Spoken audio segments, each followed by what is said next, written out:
Ladies and gentlemen, there is a kind of loss that cannot be measured by money, cannot be mended by time, and cannot be mourned with tears.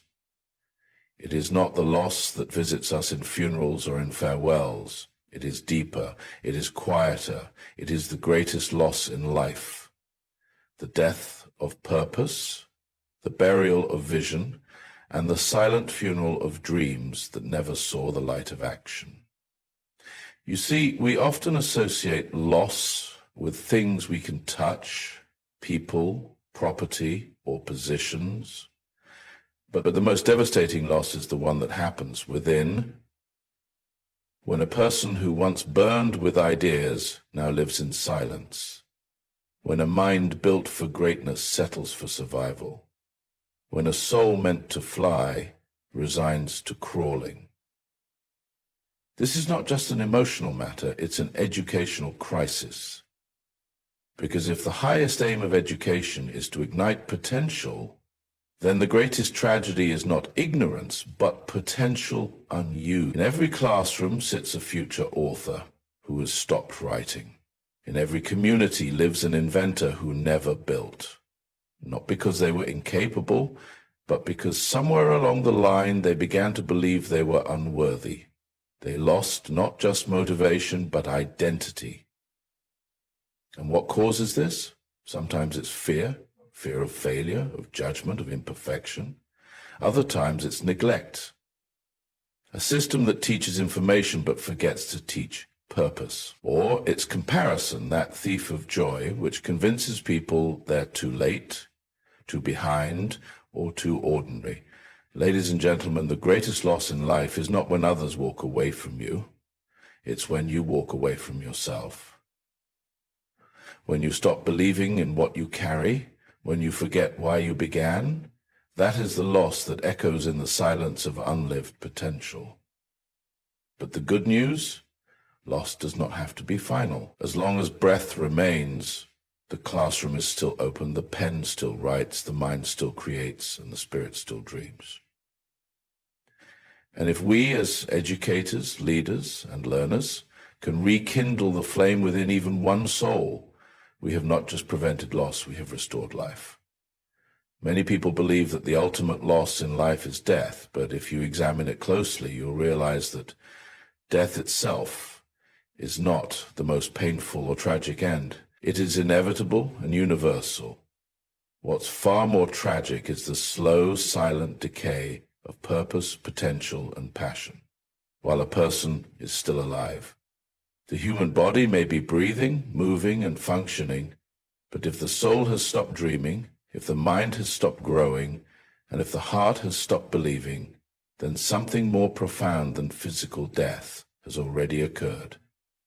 This inner loss begins subtly. A child who once asked bold questions starts holding back. A student full of ideas begins to doubt them. An adult who once envisioned greatness chooses instead to blend into mediocrity. And slowly, unnoticed by the world, the fire inside begins to fade. No sirens go off, no headlines are written, but make no mistake, a significant death has occurred, the death of self-belief. The loss of hope, the fading of vision. Why does this happen? Sometimes it's failure. One setback becomes a defining moment, and rather than using it as a stepping stone, we adopt it as our ceiling. Other times it's fear of being judged, misunderstood, or rejected. There are people who bury their dreams every day, not because they lack talent, but because they fear the cost of being seen. Then there is the weight of society's expectations, which often shape individuals into what's accepted rather than what's authentic. Slowly they become strangers to themselves, and the person they were born to be is replaced by the person they were pressured to become. Education, in its truest sense, is not just about filling minds with facts. It's about awakening individuals to who they are and what they carry. But when education is reduced to memorization and measurement, when it stops speaking to the heart, it can unintentionally contribute to this silent loss. A person may graduate with honors and still feel empty inside because the system developed their intellect but ignored their identity. This inner death is also fueled by comparison. In a world obsessed with measuring success by numbers, followers, grades, salaries, people often forget the immeasurable value of their uniqueness. They compare their beginnings to someone else's highlight reel and conclude they are not enough. And in that moment, something beautiful within them begins to shrink. The tragedy of this kind of loss is that it goes unnoticed. You can walk past someone every day who looks fine on the outside but is grieving the parts of themselves they've abandoned. They smile at you while silently mourning the dreams they once held. They work hard but feel hollow because their efforts no longer align with their essence. This is the greatest loss in life, not when life ends, but when the will to live meaningfully is buried under doubt, fear, and silence. One of the most sobering truths in life is that potential, once wasted, does not return in the same form.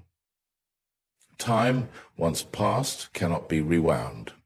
Opportunities, once ignored or dismissed, often do not knock twice.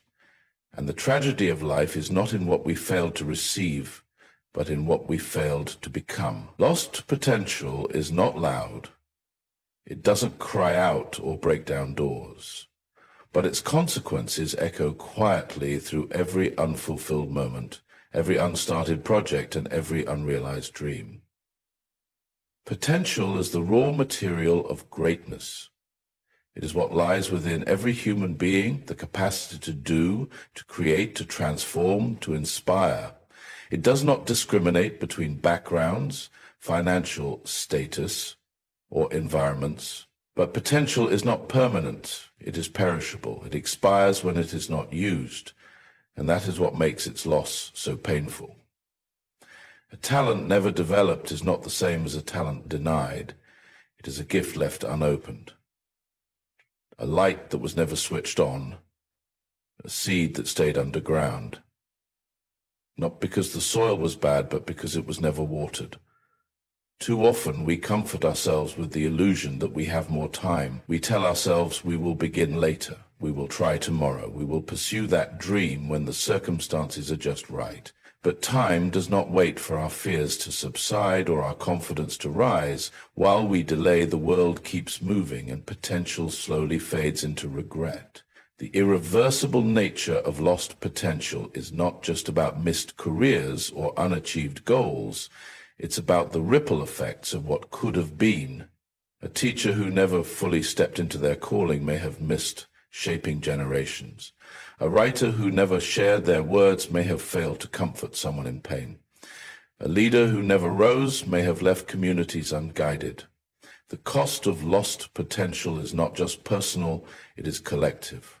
Society suffers every time someone's inner greatness remains dormant. Fear, doubt, and procrastination are some of the main thieves of potential. They whisper lies about timing, readiness, and worthiness. And unless one recognizes that potential demands action, not perfection. It is easy to spend a lifetime planning without ever doing. Potential is not realized in theory, it is activated in practice. One step forward, even if uncertain, is worth more than 100 perfect ideas left on paper. The irreversible nature of lost potential should not fill us with despair, but with urgency. The present moment becomes sacred when we understand what is at stake. Every day becomes a decision. Will I leave my potential untapped, or will I invest in it with courage? Will I use what I've been given, or will I let fear convince me that someone else will do it better? What we don't use today, we may never get back tomorrow. And in that truth lies a quiet warning, one that calls us not to be afraid of failure, but to be afraid of never trying at all. Behind most failures in life is not a lack of ability, but a lack of belief.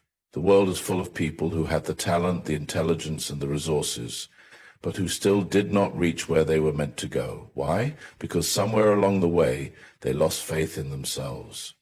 They forgot who they were. They let doubt drown out their inner voice. And when self-belief dies, identity becomes fragile. Once a person loses sight of their identity, they begin to live reactively instead of intentionally. They start to copy others, chase approval, and shrink their own voice to fit the expectations around them. The loss of identity is not sudden. It happens in stages. It starts when someone begins to internalize the negative words spoken over them. When a child is told repeatedly that they are not good enough, not smart enough, or not capable enough, they begin to wear those labels like a second skin. Over time, the voice of the critic becomes louder than the voice of purpose. And as they grow, they begin to shape their life not around their potential, but around their pain. Slowly they drift away from who they are and become who others expect them to be. This is especially dangerous in educational settings. A student who struggles in one subject may begin to see themselves as unintelligent altogether. A young person who doesn't fit into the standard mold may start believing they are a failure. But the truth is, every person has a different rhythm, a unique brilliance that may not always be visible in traditional systems. When institutions, communities, and families fail to recognize and affirm that uniqueness, they contribute to the slow erosion of identity. And once someone stops believing in their worth, they stop trying. They stop reaching, they stop growing. Self-belief is the foundation upon which all achievement is built. Without it, even the best plans collapse under pressure. A person who lacks confidence will sabotage their own success before anyone else does. They will say no to opportunities not because they can't, but because they don't think they should. They will lower their standards, settle for less, and silence their own ideas, just to avoid the discomfort of standing out. And yet the saddest part is that most people don't even realize they've lost themselves.